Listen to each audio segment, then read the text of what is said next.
तुम्ही आधी राष्ट्रवादीचे होते, आता एकनाथ शिंदेचे झाले, कोणत्या मुद्द्यांखाली तुम्ही एकनाथ शिंदेसोबत आले, माझा पहिला प्रश्न. त्याला जोडून माझा दुसरा प्रश्न, आज तुम्ही ही झेडपीची निवडणूक करत असताना वरतून तुम्हाला एकनाथ शिंदे किती ताकद देत आहेत? खरं पाहायला गेलं तर जेव्हा मला कळायला लागले राजकारण, तेव्हापासून मी फक्त शरद पवार साहेब आणि अजितदादा पवार साहेब यांच्या माध्यमातूनच काम करत आलो. कारण त्यांचा मी एक चाहता होतो. आपल्या महाराष्ट्राचं एक भूषण म्हटलं तर हे दोघं वावगं ठरणार नाहीत. कारण प्रत्येकाला न्याय द्यायचा आणि आपला महाराष्ट्र पुढे नेण्यासाठी त्यांचा खारीचा वाटा आहे, खारीचा नाही मोठा वाटा आहे. आणि ती प्रेरणा घेऊन आमच्या तालुक्याचे माजी आमदार दिलीपांना मोहिते पाटील यांच्या मार्गदर्शनाखाली काम करत राहिलो.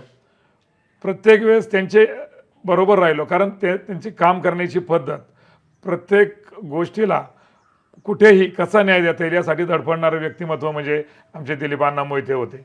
आणि त्याबरोबरच त्यांच्या त्या कामावर मी फिदा झालो आणि त्यांच्याबरोबर राहिलो.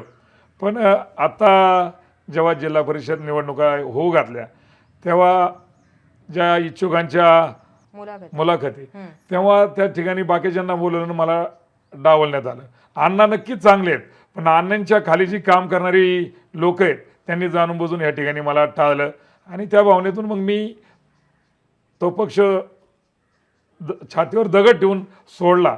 आणि अतुल भाऊ देशमुख जे आमच्या तालुक्याचं एक उभरतं नेतृत्व आहे आणि जे सर्वसामान्य प्रत्येक तरुणाला न्याय द्यायचं काम करतात, त्यांच्यावर मी विश्वास ठेवून त्या पक्षात गेलो. आणि नक्कीच पुढील काळात त्यांच्या माध्यमातून असेल, नितीन भाऊ गोरे असतील किंवा सर्व पदाधिकारी असतील, यांच्या माध्यमातून नक्कीच ज्याला काम करायचं असतं तो कसंही काम करतो आणि कामं करत राहतो. त्यामुळे मला पक्ष कोणताही असो, मी माझा पक्ष फक्त माणूस पक्ष आहे.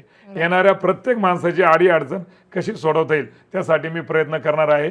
आणि पक्ष हे माध्यम आहे, कुठंतरी पक्ष मागं असावा, त्या अनुषंगाने पुढे जाऊन लोकांची समस्या आपल्याला सोडवता येतात.